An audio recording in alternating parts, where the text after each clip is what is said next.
Welcome to The Authority File, the academic library podcast from Choice, brought to you by Project MUSE and its new initiative, MUSE Open. I'm Bill Mickey, the host of the podcast and the editorial director at Choice, and during this four-part series on open monograph platforms, publication, collaborations, and business models, I've been speaking with Wendy Queen, director of Project MUSE, Barbara Kline Pope, director of the Johns Hopkins University Press, Dean Smith, director of Cornell University Press, and Sayeed Choudhury, associate dean for research, data management, and Hodson director of the Digital Research and Curation Center at the Milton S. Eisenhower Library at Johns Hopkins. And in this final episode of the series, I'm joined by our entire panel, and we conclude our conversation and take a look at the future of open monograph publishing and whether that name is even applicable to the open works currently being produced, and how the business realities of open access can and do have an impact on how this content is made available. Wendy, we'll just stick with you for a second. I'm wondering if you can segue from that right into sort of what you might see as the future potential for OA monograph publishing. I mean, Sayeed just mentioned that the term OA monograph may not even mean what it used to mean already. You know, what are you seeing going forward in terms of the potential for all of this? What might be some primary hurdles? What are the benefits you're seeing? But all in all, I mean, what, in terms of the experimentation that you want to do and are continuing to do, what do you see as the future for the format here? Okay, so I'll speak from the viewpoint of an aggregator. We want to make sure we continue to support the experiments and distributions of the programs that are receiving funding, such as what Dean mentioned through NEH. We want to create the systems that help keep the cost down for publishers and give them back valuable usage data to support and learn from their efforts. So we can't stress enough about the need through all of this experimentation to collect data and learn from that data. Which is a very important layer to MUSE Open. And the data that we are giving back to our publishers, it helps them understand and support their mission, but also gives them the opportunity to explore more potential funding opportunities.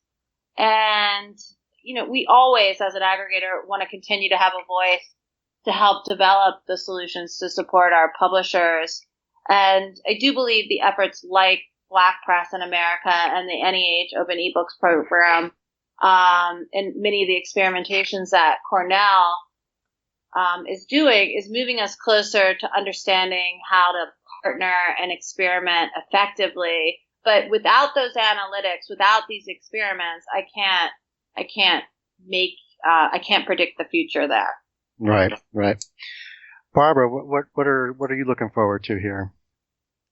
Well, my experience, 34 years of experience, have been in science publishing and at the National Academies Press, where over the course of a decade, every one of our 250 books a year were open access immediately. I think there's great potential for the humanities and social sciences.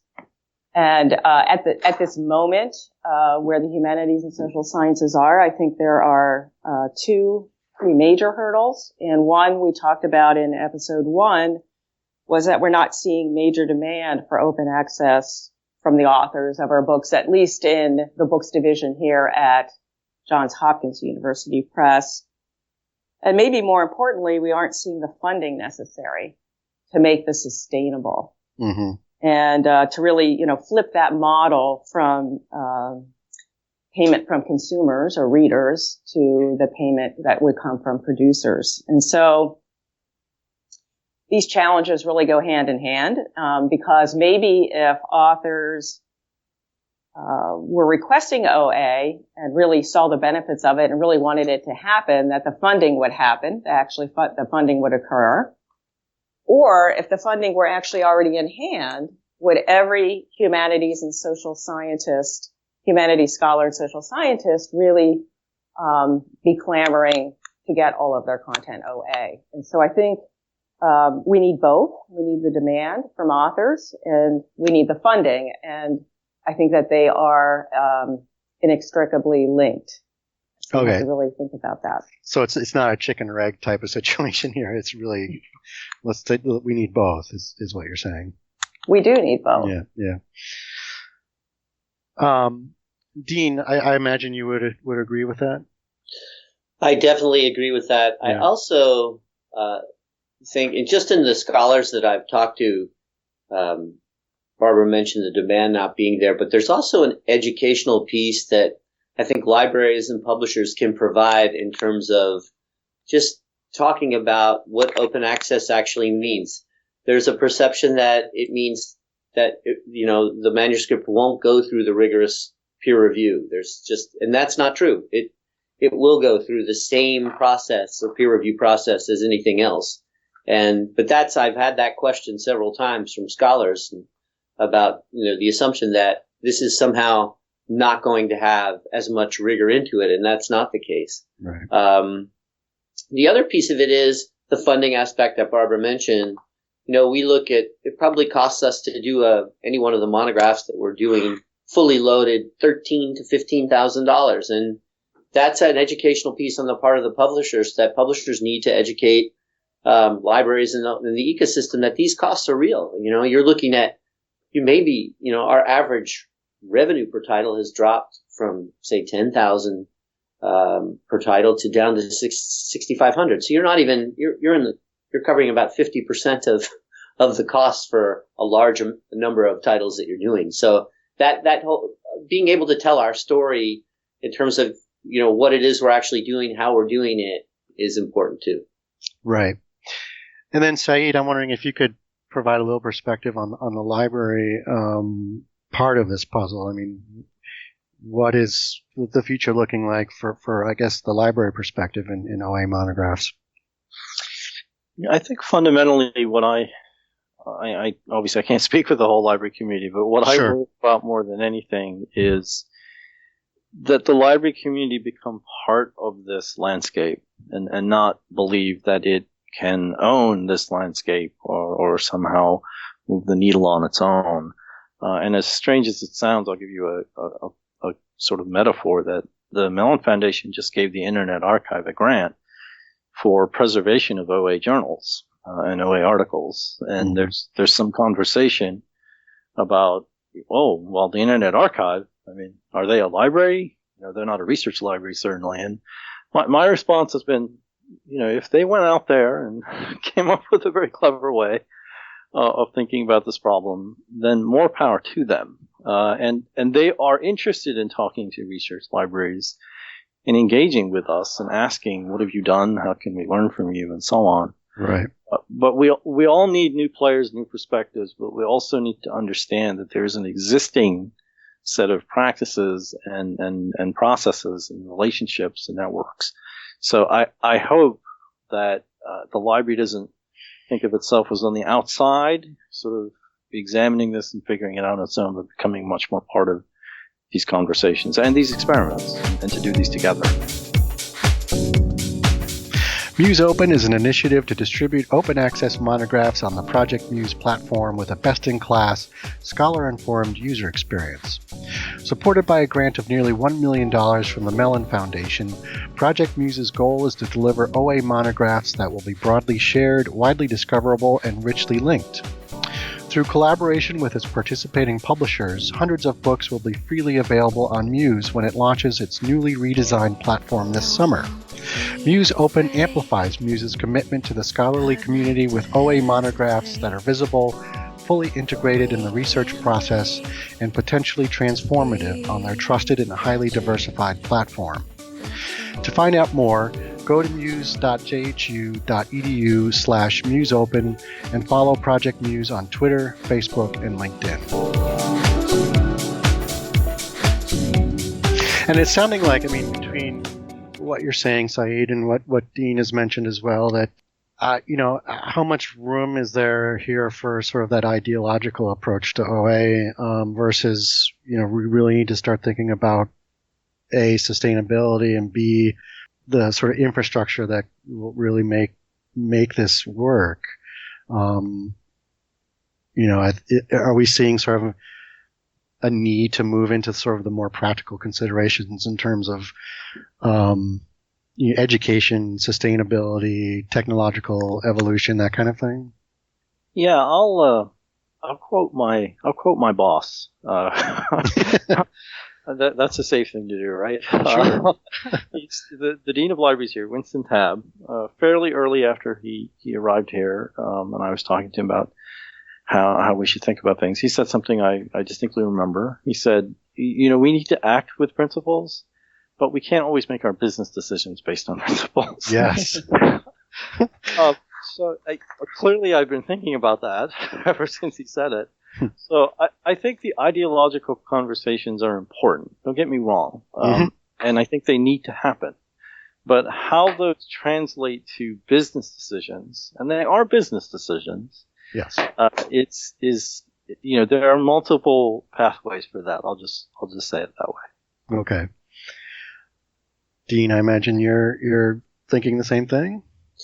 Well, I was absolutely, and I think that Sayeed really hit the nail on the head, or as we're entering baseball season, hit a home run when he talked about all of us doing this together, because I think the realities that libraries face are similar to the realities that publishers face, and then you have the academy that needs to be served. So somewhere, is it at the provost level that we affect this change? Is that what has to happen? But certainly the business side of it, needs to be taken into consideration.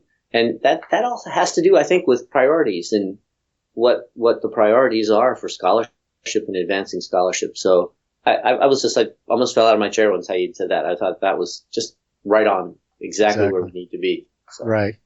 And Barbara, what are your thoughts here? I don't think I can say that any better. Okay. So I have no metaphors here to add to that. Okay.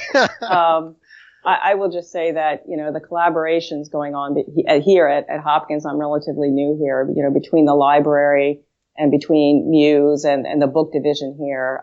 It's incredibly healthy, and we are acting on our principles. But as Sayeed said, we are also making good business decisions. Right. One thing I did want to ask, real quick is, and Wendy, I'll just direct this at you first. It seems one strategy, and I think Dean has talked a little bit about this too. In order to cover all the bases, publishers are, depositing their OA titles all over the place, really to get more reach, obviously, and commercial aggregators are one spot where publishers are doing this. And prices, I think, with the commercial aggregators right now are very low, but the potential is they may go up. What might happen at that point where it might not be as financially feasible to work with the commercial aggregators in that respect? Okay. That's sort of two questions in one. I'll say that I don't think we should wait for that to happen. Based on the collaborations we just celebrated in the last conversation, I think that aggregators, publishers, and I'll add libraries need to work together to find solutions that reduce the need for redundant deposits while maintaining content connections and supporting discoverability. Mm-hmm. So we need to leverage more technology such as linked data to move the needle and help our publishers receive the most benefit from their fees. It requires a shared mission, so I'm hopeful those conversations will take place. In terms of the for-profit, I will say that libraries should be able to find content on the platform of their choice, and nonprofit publishers should be active in this space. Yep. Okay. Well said. One thing, we talked a little bit about sort of this one of the hurdles being the author/faculty educational component of the potential for OA. One of the things that we've already touched on is, helping them understand that OA is not at any risk of being of a lower quality than print is already. But what else needs to happen on that author side of the equation where they can feel confident that OA is a viable format for them? And Dean, I'll just throw this at you first, I guess. That's an interesting question, and I think that the assumption is that the peer review or the quality isn't there, but you still have this whole discipline-specific imprimatur for certain publishers that, to get your tenure, you need to publish with these 4 presses, and those presses may or may not have open access programs. So that may then, if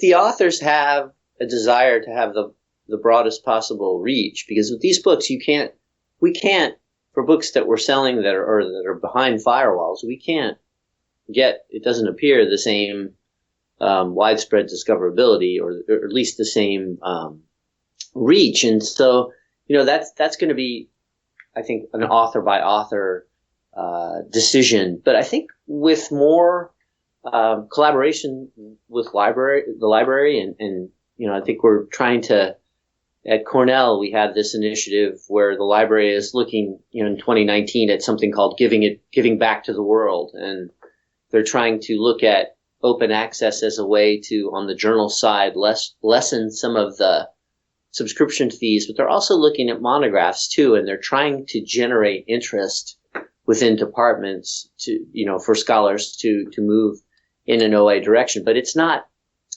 being done, it's still a choice, and it's still one person to the next in terms of how this goes. So basically having the programs and having the tools, and one of the things the library is wanting to do is they've already approached us about expanding Cornell Open to include submission tools for authors to make it really easy to submit their manuscripts onto the platform, and putting other OA things around it. So that's, and that's, again, has been really important to the staff. But I think it's an educational component that has to be a long-term commitment, because right. I'm not somebody that wants to push anything in any direction. I just want the options to be there.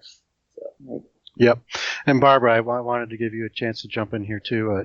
Are you thinking the same thing, or? I am thinking exactly the same thing. And, I'm not interested in pushing something on somebody whose beliefs and attitudes are running a certain way because of the incentive structure. And so I think across fields, we as publishers need to better understand the incentive structures of our authors. Why do they have beliefs and attitudes around OA?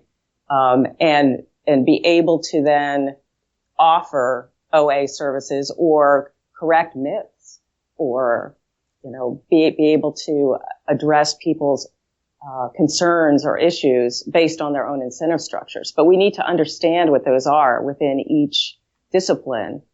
And based on listening to scholars and scientists over many, many years, what they're really looking for, at least in the scholarly publishing world, is impact and an ability to make sure that the research that they're doing benefits humanity, and not looking necessarily for, royalties and those kinds of things, although there's always, an outlier there. The other thing I've been hearing recently in this new job is speed, particularly in public health and in other fields.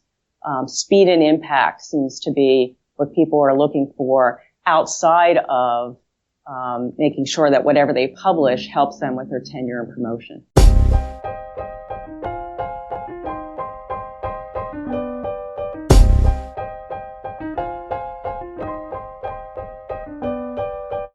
You just heard from Wendy Queen, Barbara Kline Pope, Dean Smith, and Sayeed Choudhury. This concludes episode 37, the fourth of 4 episodes on open monograph platforms, publication collaborations, and business models. This episode was brought to you by Project MUSE.